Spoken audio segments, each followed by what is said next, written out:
Good morning, and welcome back to Daily Dhamma, a letter to our children. Today is Monday, November 24th, and our meditation will be anger and F.E.A.R. If you've been here before, don't check your computer. We're changing many things about this broadcast, including the decision that I've got a face for radio. So I'm not on there, but the Buddha is. Would encourage you to check the description box for this and other meditations that have been done in the past. It has information about Buddhism and meditation and stuff like that. The closed captions will be ready probably tomorrow, so you don't need to take notes. You can go back and there will be a transcript for you. The purpose of guided meditations is to provide participants with enough or some information and some practice with meditation so that you might do this in your home on your own bat.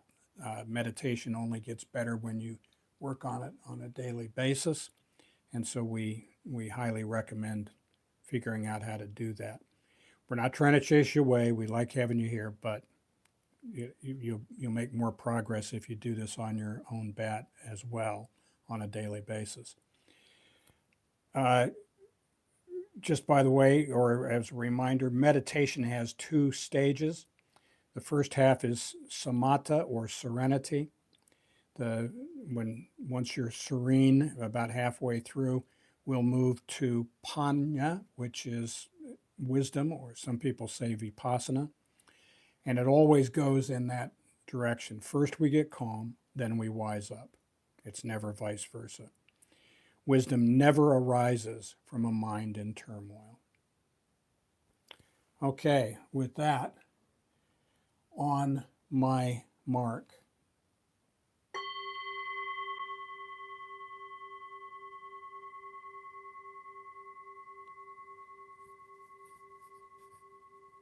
Please find yourself in a quiet spot, spine straight, shoulders back, chin lowered towards your chest.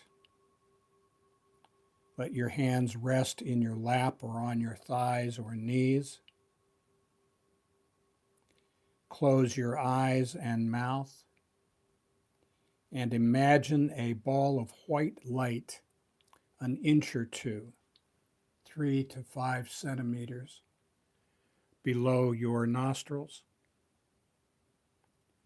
Inhale through your nose. Watch it go down past your heart to your stomach and back out the same way.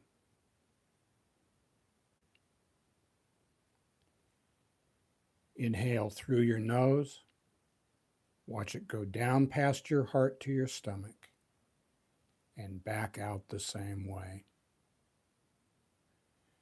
Just take smooth, natural breaths. Don't worry about the speed or how deep your breaths are. Just natural breaths for you as you breathe in through your nose. Watch it go down past your heart to your stomach and back out the same way. When outside thoughts intrude, gently brush them aside, thinking, no, that's not my business. I'm focused on my light. As it goes in through my nose, down past my heart to my stomach, and back out the same way. Our Monday meditation is preparation for the coming week, getting ready for whatever it is that will be coming towards us. And as usual, we start with the Dhammapada, verses 1 and 2. 1. Mind is the forerunner of all things. Think and act with a corrupt heart, and sorrow will follow one as surely as the cart follows the ox that pulls it. 2. Mind is the forerunner of all things. Think and act with a pure heart, and happiness will follow one as surely as one's never departing shadow.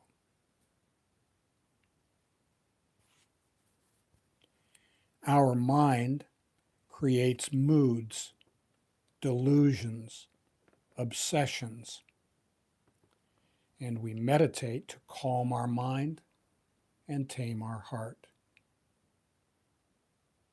We don't meditate to get something, we meditate to let things go. If we let go a little, we get a little serenity. If we let go a lot, we get a lot of serenity. And if we let go completely, that is, if we accept life as it is, then we get complete serenity. Last week our theme was not for sure. Today our theme is anger and F.E.A.R.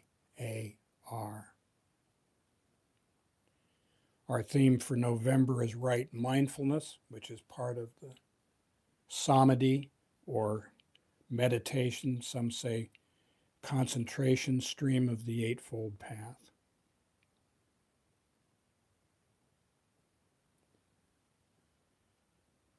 We need to take a look at the 5 khandhas. Khandha is aggregate or heap, and these are the 5 facets of the human condition. The 5 khandhas are our body,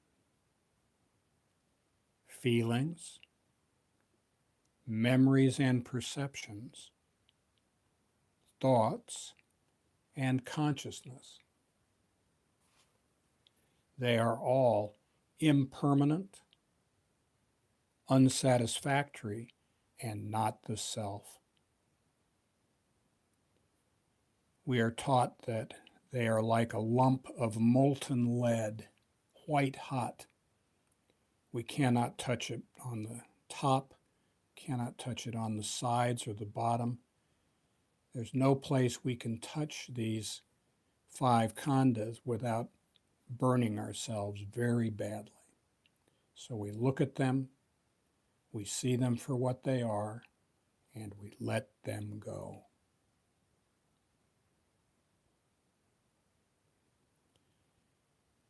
As meditators, we have 3 duties.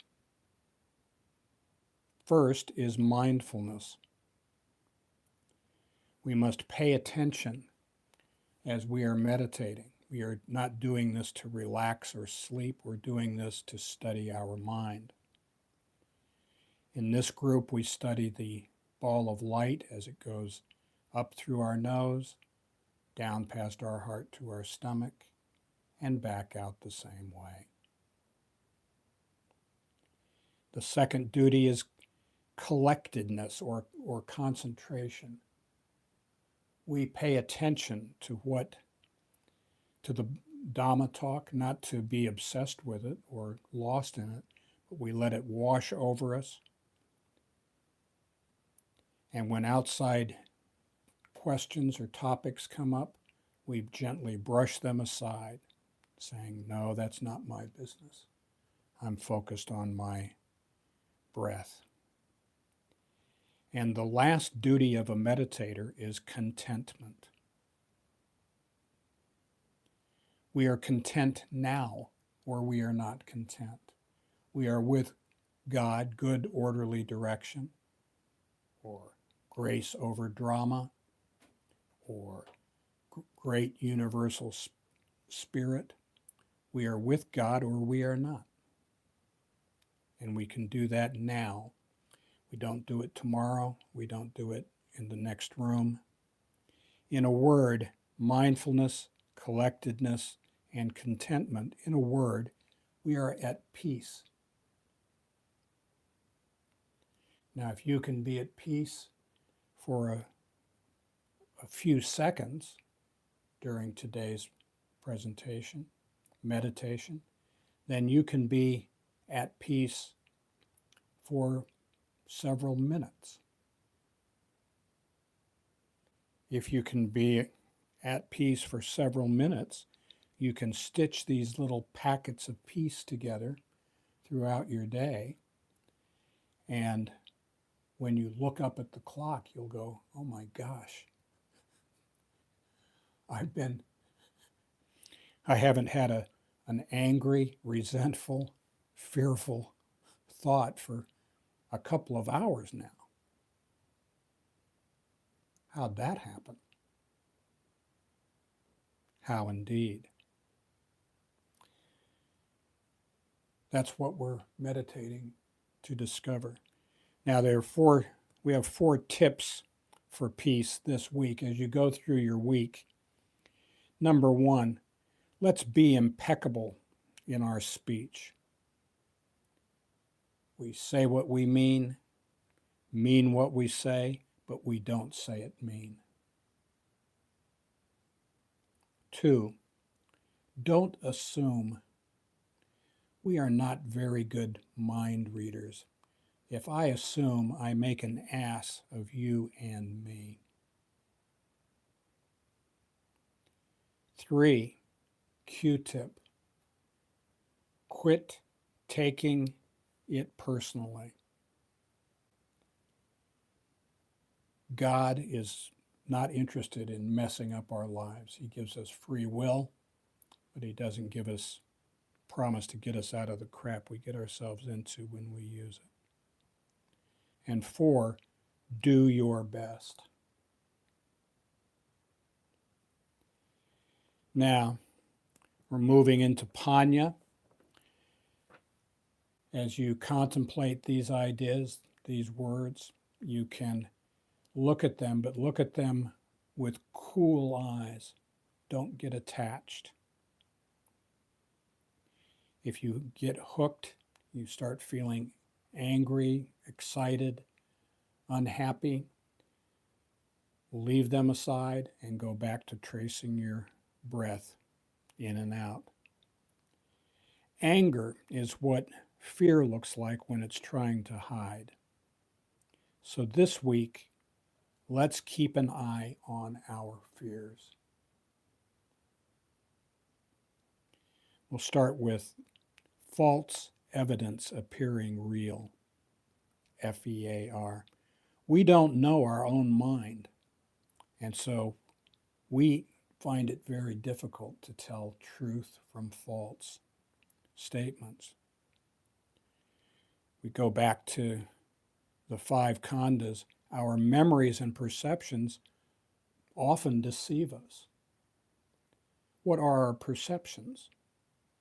Sounds, sights, smells, tastes, tactile sensations. They are all impermanent, unsatisfactory, and not the self. We can look at them, we can examine them, and then we must let them go. Things like books, movies, what other people say, social media, and our imagination produce the same reactions as real events that are not real. Our body, this is in reaction to our thoughts. This is why we need to have pure thoughts and not be off with the fairies. When we're off with chasing rabbits, our body releases stress hormones, epinephrine, which is the fight or flight response, cortisol, which is the anger response, serotonin, which is a neurotransmitter, helps in sleep and also dealing with stress, and dopamine, which rewards us, but it's not a real reward. It's all in our mind. The movie, gambling, porn, and social media industries make billions on this. But nobody involved in these activities cares about the divine spark within each of us.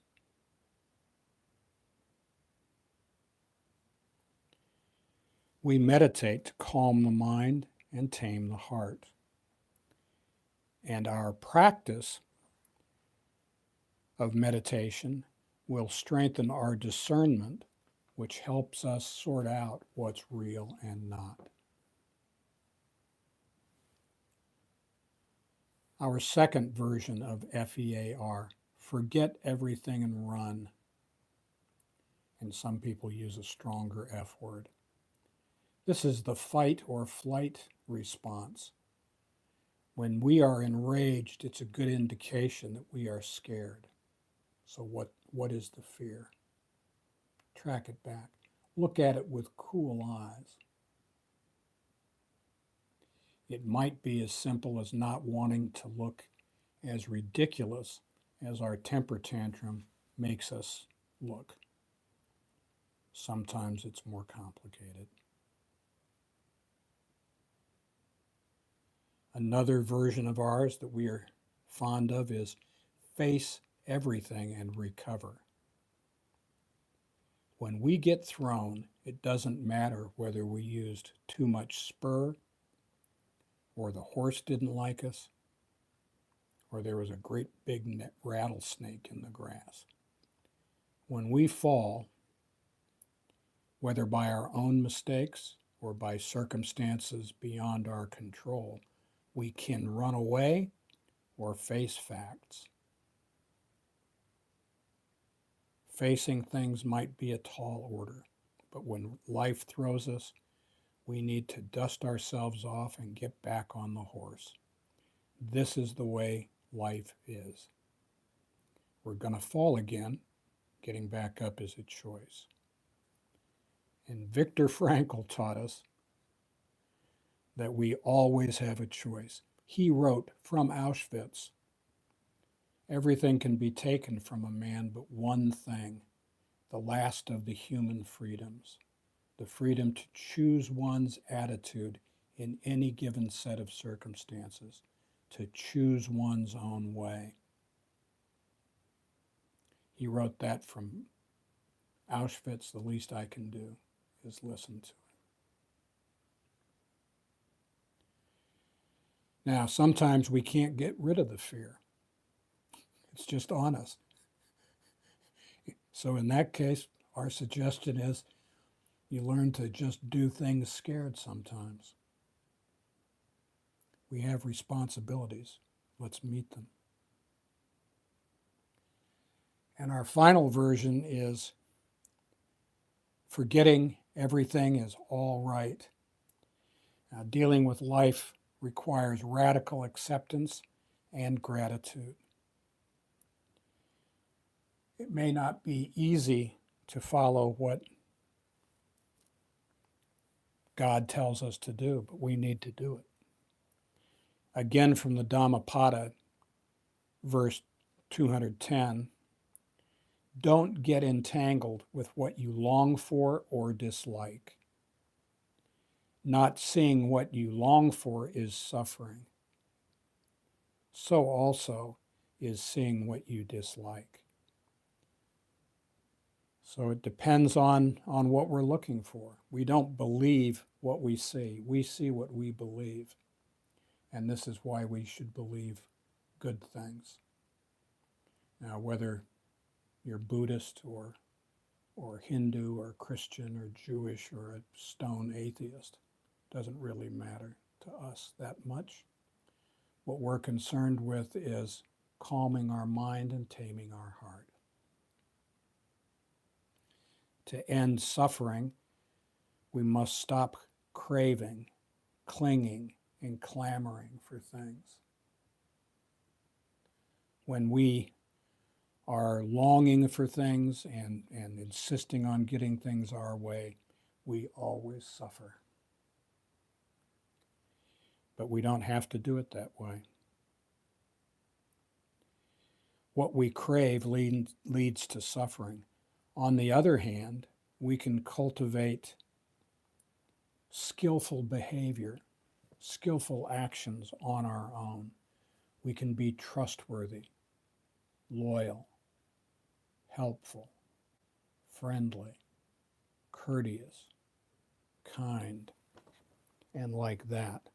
And we don't need anybody's permission, and we don't need any money, and we don't need anybody's help. There's a big difference between faith and doubt, and we highly recommend faith. Now, as you go through this week, if you find yourself restless, irritable, and discontent, please take a breath, step into the next room, close the door, be seated and put your headphones on. Imagine a ball of white light an inch or two below your nostrils. Breathe in through your nose. Watch it go down past your heart to your stomach and back out the same way. Namaste.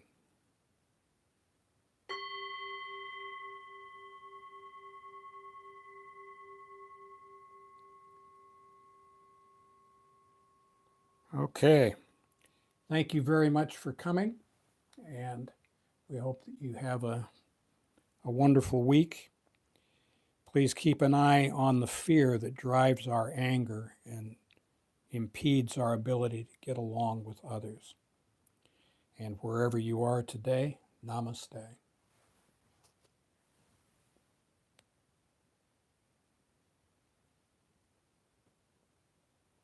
Thank you, Michael, and Mitsuko, and John, and Dennis.